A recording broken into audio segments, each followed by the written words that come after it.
ओम शांति। 15 फरवरी 2025 के बाबा के मधुर महावाक्य।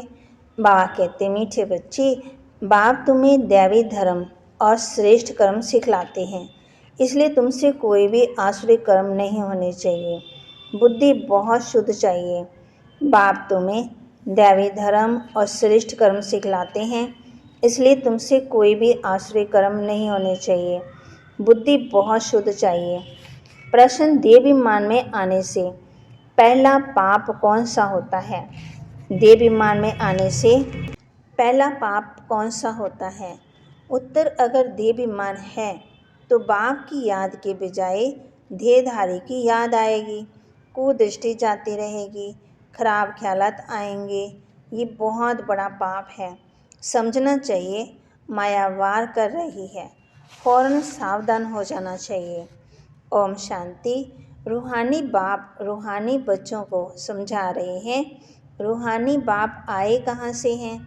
रूहानी दुनिया से, जिसको निर्वाण धाम अथवा शांति धाम भी कहते हैं। ये तो है गीता की बात। तुमसे पूछते हैं ये ज्ञान कहाँ से आया? बोलो, ये तो वही गीता का ज्ञान है। गीता का पाठ चल रहा है और बाप पढ़ाते हैं। भगवान नववास है ना, और भगवान तो एक ही है। वह है शांति का सागर। रहते भी हैं शांति धाम में, जहाँ हम भी रहते हैं। बाप समझाते हैं कि ये है पतित दुनिया, पाप आत्माओं की तमोप्रधान दुनिया। तुम भी जानते हो, बरोबर हम आत्माएं इस समय तमोप्रधान हैं। 84 का चक्कर खाकर सतोप्रधान से अब तमोप्रधान में आए हैं। ये पुरानी अथवा कलयुगी दुनिया है ना, ये नाम सभी इस समय के हैं। पुरानी दुनिया के बाद फिर नई दुनिया होती है। भारतवासी ये भी जानते हैं कि महाभारत लड़ाई भी तब लगी थी जब दुनिया बदलनी थी। तब ही बाप ने आकर के राजयोग सिखाया था। सिर्फ भूल क्या हुई? एक तो कल्प की आयु भूल गए और गीता के भगवान को भी भूले हैं। श्री कृष्ण को तो गॉड फादर कह नहीं सकते। आत्मा कहती है गॉड फादर, तो वह निराकार हो गया। निराकार बाप आत्मा को कहते हैं कि मुझे याद करो, मैं ही पतित पावन हूँ। मुझे बुलाते भी हैं, हे पतित पावन। श्री कृष्ण को देहधारी है ना, मुझे तो कोई शरीर है ही नहीं, मैं निराकार हूँ। मनुष्यों का बाप ही नहीं, आत्मा का बाप हूँ। ये तो पक्का कर लेना चाहिए। घड़ी घड़ी हम आत्माएं इस बाप से वर्षा लेती हैं। अभी 84 जन्म पूरे हुए हैं। बाप आया है, बाबा बाबा ही करते रहना है। बाबा को बहुत याद करना है। सारा कल्प जिस्मानी बाप को याद किया। अभी बाप आए हैं और मनुष्य सृष्टि से सब आत्मा को वापस ले जाते हैं, क्योंकि रावण राज्य में मनुष्यों की दुर्गति हो गई है। इसलिए अब बाप को याद करना है। ये भी मनुष्य कोई समझते नहीं है कि अभी रावण राज्य है। रावण का अर्थ ही नहीं समझते। बस एक रस्म हो गई है दुशहरा मनाने की। तुम कोई अर्थ थोड़ी समझते थे, अभी समझ मिली है औरों को समझ देने के लिए। अगर औरों को नहीं समझा सकते तो गोया खुद नहीं समझे। बाप में सृष्टि का चक्कर का ज्ञान है। हम उनके बच्चे हैं, तो बच्चों में ये नॉलेज रहनी चाहिए। तुम्हारी ये है गीता पाठशाला। उद्देश्य क्या है? ये लक्ष्मी नारायण बनना। ये है राजयोग। नर से नारायण, नारी से लक्ष्मी बनने की ये नॉलेज। वो लोग कथाएं बैठ सुनाते हैं, यहाँ तो हम पढ़ते हैं।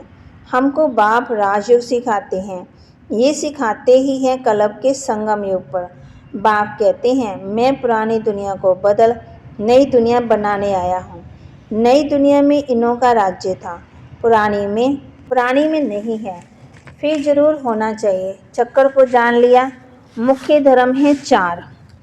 दैवी धर्म भ्रष्ट और दैवी कर्म भ्रष्ट बन पड़े देवता घराने के। अब भी फिर तुमको दैवी धर्म कर श्रेष्ठ कर्म करने सिखला रहे हैं, तो अपने पर ध्यान रखना है। हमसे कोई आश्रय कर्म तो नहीं होते। माया के कारण कोई खराब ख्यालात तो बुद्धि में नहीं आते। कुदृष्टि तो नहीं रहती। देखे इनकी कुदृष्टि जाती है अथवा खराब ख्यालात आते हैं तो उनको झट सावधान करना चाहिए। उनसे मिल नहीं जाना चाहिए। उनको सावधान करना चाहिए। तुम्हारे में माया की प्रवेशता के कारण ये खराब ख्यालात आते हैं। योग में बैठ बाप की याद के बदले कोई किस देह की तरफ ख्याल जाता है तो समझना चाहिए ये माया का वार हो रहा है, मैं पाप कर रहा हूँ। इसमें तो बड़ी बुद्धि शुद्ध होनी चाहिए। हंसी मजाक से तो बहुत नुकसान होता है, इसलिए तुम्हारे मुख से सदा शुद्ध वचन निकलने चाहिए, कुवचन नहीं, हंसी मजाक आदि भी नहीं। ऐसे नहीं कि हमने तो हंसी की, वह भी नुकसानकारक हो जाती है। हंसी भी ऐसी नहीं करनी चाहिए जिसमें विकारों की वायु हो। बहुत खबरदार रहना है। तुमको तो मालूम है ना, बाप कहते हैं साधु सन्यासी कर्मेंद्रियों को कैसे वश करते, परंतु कर्मेंद्रियों की चलायमानी सिवाय योग के कभी निकलती नहीं। बाप कहते हैं ये विकार ऐसा शत्रु है जो किसी को भी देखेंगे योग में पूरा नहीं होंगे तो चलायमानी जरूर होगी। अपनी परीक्षा लेनी होती है। बाप की याद में ही रहो तो ये कोई भी प्रकार की बीमारी ना रहे। योग में रहने से ये नहीं होता। सत्युग में कोई भी विकार या गंध नहीं होता। वहाँ रावण की चंचलता ही नहीं है जो चलायमान हो। वहाँ तो योगी लाइफ रहती है। यहाँ भी अवस्था बड़ी पक्की चाहिए। योग बल से सब बीमारियाँ बंद हो जाती है। इसमें बड़ी मेहनत है।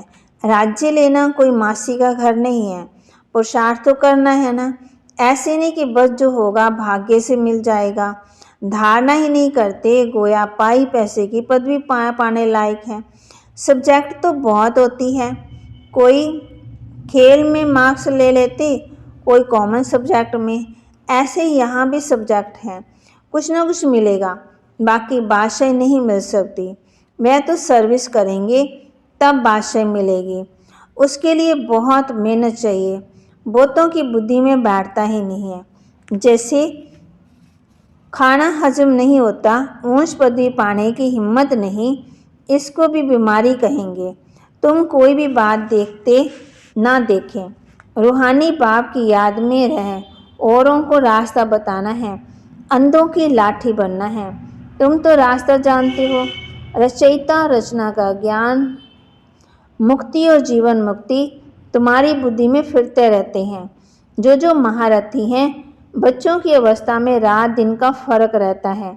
कहाँ बहुत धनवान बन जाते, कहाँ ये बिल्कुल गरीब। राजाई पदवी में तो फर्क है ना। बाकी हाँ, वहाँ रावण ना होने के कारण दुख नहीं होता। बाकी संपत्ति में तो फर्क है। संपत्ति से सुख होता है। जितना योग में रहेंगे उतनी हेल्थ अच्छी होगी। मेहनत करनी है। बहुतों की तो चलन ऐसी रहती जैसी अज्ञानी मनुष्यों की होती है। वह किसी का कल्याण कर नहीं सकेंगे। जब इम्तिहान होता है तो मालूम पड़ जाता है कि कौन कितने मार्क्स से पास हो गए। फिर उस समय हाय हाय करनी पड़ेगी। बाप दादा दोनों ही कितना समझाते रहते हैं। बाप आए हैं कल्याण करने, अपना भी कल्याण करना और दूसरों का भी करना। बाप को बुलाया भी जाता है कि आकर के हम पतितों को पावन होने का रास्ता बताओ, तो बाप श्रीमत देते हैं। तुम अपने को आत्मा समझ देह अभिमान छोड़ मुझे याद करो। कितनी सहज दवाई है। बोलो, हम सिर्फ एक भगवान बाप को मानते हैं। वह कहते हैं मुझे बुलाते हो कि आकर के पतितों को पावन बनाओ, तो मुझे आना पड़ता है। ब्रह्म से तुमको कुछ भी मिलता नहीं है। वह तो दादा है, बाबा भी नहीं है। बाप से तो वर्षा मिलता है, ब्रह्मा से थोड़ी वर्षा मिलता है। निराकार बाप इस द्वारा अडॉप्ट कर हम आत्मा को पढ़ाते हैं, इनको भी पढ़ाते हैं। ब्रह्मा से कुछ भी मिलने का नहीं है। वर्षा बाप से मिलता है, इन द्वारा देने वाला एक है, उनकी भी महिमा है। बाप सबकी सदगति करने वाला। ये तो पूज्य से पुजारी बनते सतयुग में थे, फिर 84 जन्म भोग अपतित बने हैं, फिर पूज्य पावन बन रहे हैं। हम बाप द्वारा सुनते, कोई मनुष्य नहीं सुनते। मनुष्यों का है ही भक्ति मार्ग, ये है रूहानी ज्ञान मार्ग। ज्ञान सिर्फ एक ज्ञान सागर के पास ही है। बाकी ये शास्त्र आदि सब भक्ति के हैं। शास्त्र आदि पढ़ना ये सब है भक्ति मार्ग।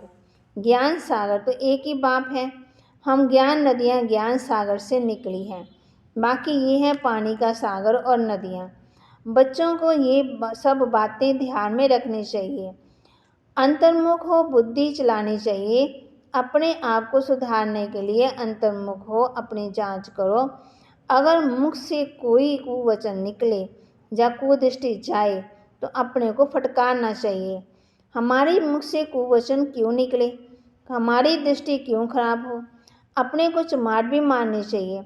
घड़ी घड़ी सावधान करना पड़िए। तो बाबा कहते घड़ी घड़ी सावधान करना चाहिए, तब ही ऊंच पद पा सकेंगे। मुख से कुटवचन ना निकले, मना कड़वे। बाप को तो सब प्रकार की शिक्षा देनी होती है। किसी को पागल कहना भी कुवचन है। मनुष्य तो जिसके लिए जो भी आता वह कहते रहते हैं, जानते कुछ भी नहीं है कि हम किसकी महिमा गाते हैं। महिमा तो करनी चाहिए एक पतित पावन बाप की, और तो कोई है ही नहीं। ब्रह्मा विष्णु शंकर को भी पतित पावन नहीं कहेंगे, ये तो किसी को पावन नहीं बनाती। पति से पावन बनाने वाला एक ही बाप है। पावन सृष्टि है नई दुनिया, तो अब भी वो तो अब भी नहीं है ना, प्योरिटी है इस वर्ग में, पवित्रता का सागर भी है। ये है रावण राज्य। बच्चों को अब भी आत्माभिमानी बनने की बहुत मेहनत करनी चाहिए। मुझसे कोई भी पत्थर व कुवचन नहीं निकलना चाहिए। बहुत प्यार से चलना है। कुदृष्टि भी बड़ा नुकसान कर देती है। बड़ी मेहनत चाहिए। आत्माभिमानी है तो अविनाशी अभिमान है। देह तो विनाशी है, आत्मा को कोई भी नहीं जानती। आत्मा का बाप जरूर तो कोई होगा।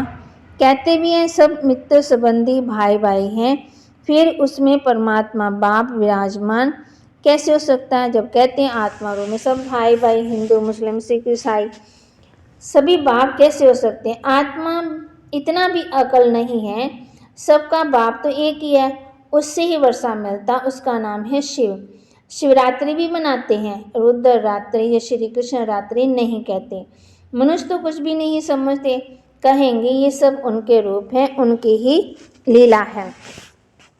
तुम अभी समझती हो बेहद के बाप से तो बेहद का वर्षा मिलता, तो जरूर बाप की श्रीमत पर चलना है। बाप कहते हैं मुझे याद करो।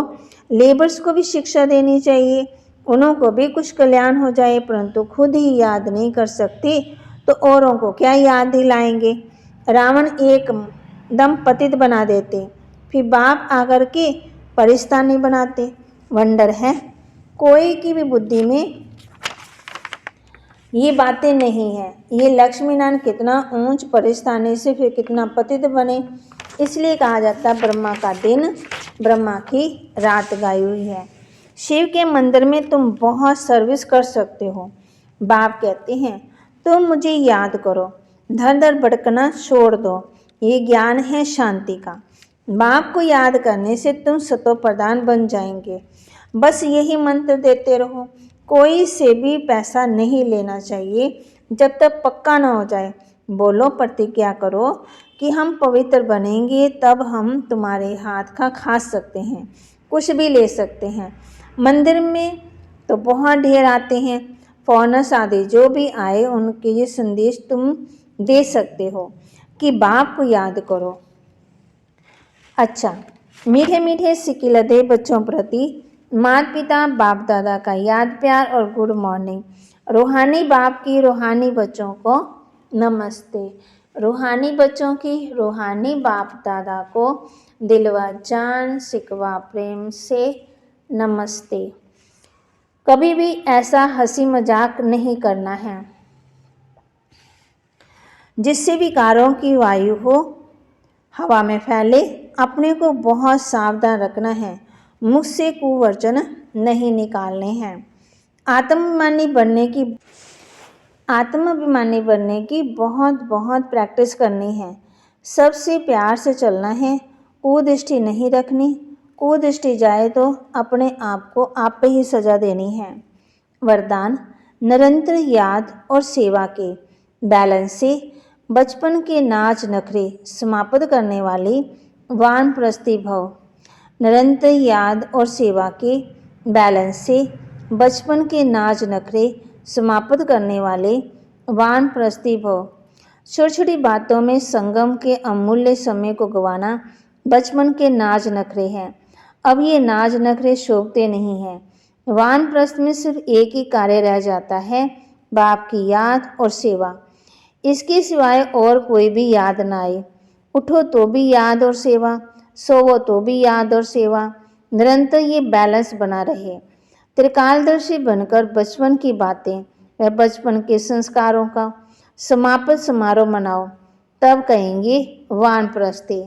स्लोगन: सर्व प्राप्तियों से संपन्न आत्मा की निशानी है संतुष्टता। संतुष्ट रहो और संतुष्ट करो। सर्व प्राप्तियों से संपन्न आत्मा की निशानी है संतुष्टता। संतुष्ट रहो और संतुष्ट करो। अव्यक्त इशारे: एकांत प्रिय बनो, एकता और एकाग्रता को अपनाओ। एकांत प्रिय बनो, एकता और एकाग्रता को अपनाओ। एकांत एक तो स्थूल होती है, दूसरी सूक्ष्म भी होती है। एकांत के आनंद के अनुभवी बन जाओ तो बाहर मुक्ता अच्छी नहीं लगेगी। अव्यक्त स्थिति को बढ़ाने के लिए एकांत में रुचि रखनी है, एकता के साथ एकांत प्रिय बनना है। बाबा के महावाक्य को लाइक करें, शेयर करें, सब्सक्राइब करें और अपने जीवन में धारण करें। ओम शांति।